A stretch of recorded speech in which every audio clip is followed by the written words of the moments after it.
नमस्कार, CBSE economics में आपका स्वागत है। और क्लास 12th के इकोनॉमिक्स में आज मैक्रो इकोनॉमिक्स में और उसके second unit money and banking में आज हम लोग स्टडी करने वाले हैं फॉर्म्स ऑफ मनी।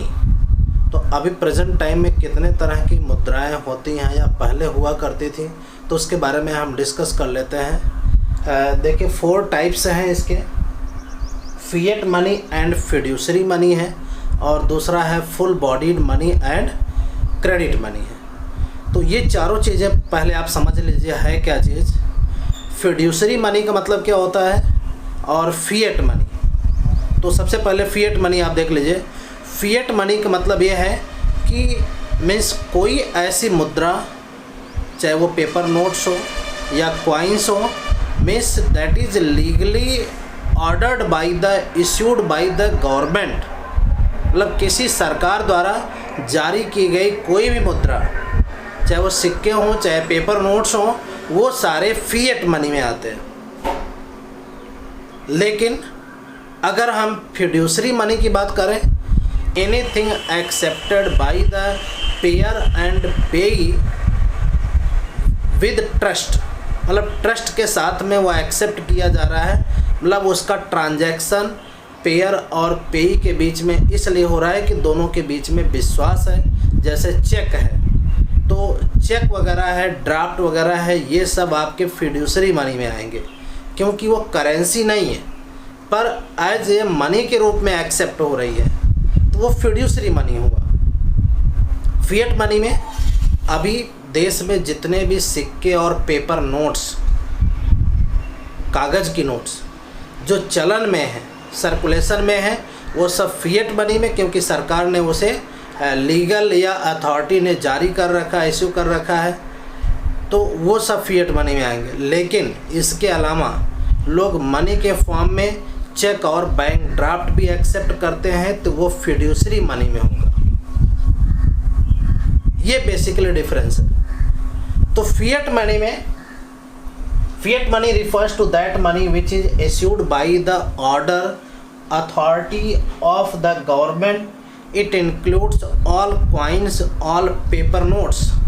तो जितने भी सिक्के हैं, जितने भी कागजी नोट हैं, ये सब फिएट मनी में आएंगे, क्योंकि इसे गवर्नमेंट के ऑर्डर या अथॉरिटी से जारी किया जाता है। दूसरा जो फिड्यूसरी मनी है, fiduciary money is that money which is accepted as medium of exchange because of trust between payer and pay।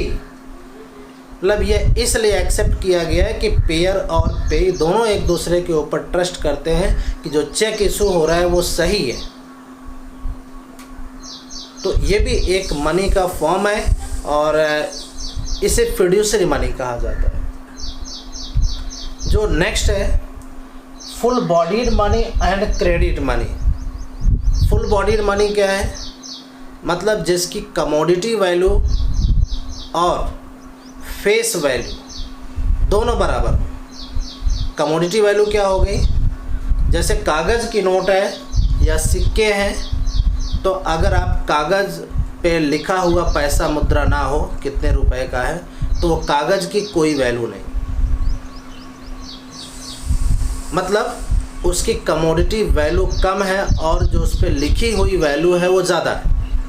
अगर 2000 रुपये की नोट है तो उसकी वैल्यू 2000 रुपीज़ है, लेकिन मतलब उसकी फेस जो लिखा हुआ है उसकी वैल्यू है, क्योंकि उसे आरबीआई के गवर्नर ने जारी किया। लेकिन अगर कागज़ की कीमत करें, उस कमोडिटी की बात करें, कागज़ की कोई भी कीमत नहीं। इसी तरह सिक्कों के बारे में हम देखें तो सिक्कों में क्या होता है कि सिक्कों में भी कमोडिटी वैल्यू कम होती, फेस वैल्यू ज़्यादा होती। लेकिन यहाँ पे फुल बॉडीड मनी में क्या होता है कि जहाँ पे फेस वैल्यू और कमोडिटी वैल्यू दोनों बराबर हो। हालांकि इस समय फुल बॉडीड मनी का कोई भी मनी प्रचलन में नहीं है, लेकिन 60-70 साल पहले अगर आप जाएंगे तो ब्रिटिश पीरियड में चांदी के सिक्के चलते थे, सिल्वर कॉइन चलते थे, और उससे पहले भी जाएंगे तो सोने के सिक्के चलते थे। तो इनकी फेस वैल्यू और कमोडिटी वैल्यू दोनों इक्वल हुआ करती थी। मतलब जो सोने, उसको अगर आप मेल्ट भी कर देंगे सोने को और चांदी को, तब भी उतनी कीमत मिल जाएगी। और नहीं मेल्ट करेंगे तो जितना लिखा हुआ है उस पर तब भी उतनी कीमत उसकी रहेगी। लेकिन आज क्या है, आजकल का जो मनी है, सिक्के हैं या पेपर नोट्स हैं, वो क्रेडिट मनी में आते हैं।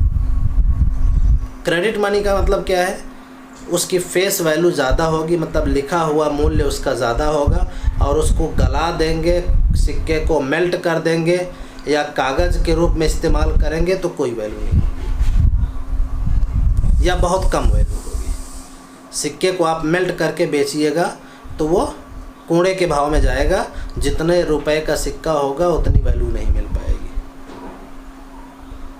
अगर उससे ज़्यादा हो कमोडिटी वैल्यू और फेस वैल्यू कम हो तो क्या होगा, लोग सिक्के को गला करके मार्केट में बेचने लग जाएंगे। तो सरकार इसीलिए उसकी फेस वैल्यू ज़्यादा रखती है, कमोडिटी वैल्यू कम होती है। मतलब उसको मेल्ट कर लीजिए तो आपको उससे बहुत कम कीमत मिलेगी, किलो के भाव बिकेगा, हो सकता है कोई खरीदे भी ना उसे।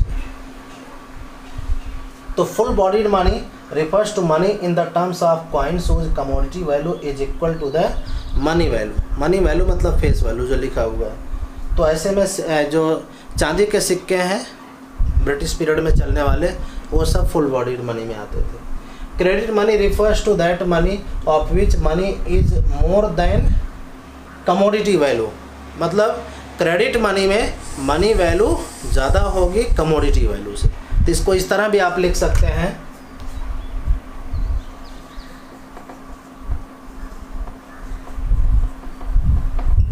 Full bodied money equal to money value equal to commodity value.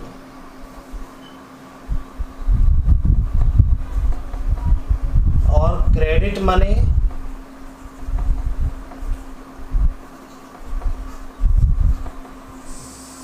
Money value is greater than commodity value.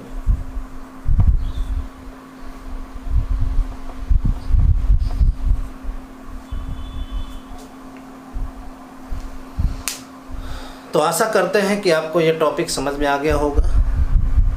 नहीं समझ में आया है तो वीडियो को दोबारा एक बार देख लीजिए, जो रेफरेंस बुक्स हैं उसको आप पढ़ लीजिए। तमाम तरह के एग्जाम्पल दिए हुए हैं, आपको समझ में आ जाएगा। और चैनल पर नए हैं तो सब्सक्राइब कर लीजिए।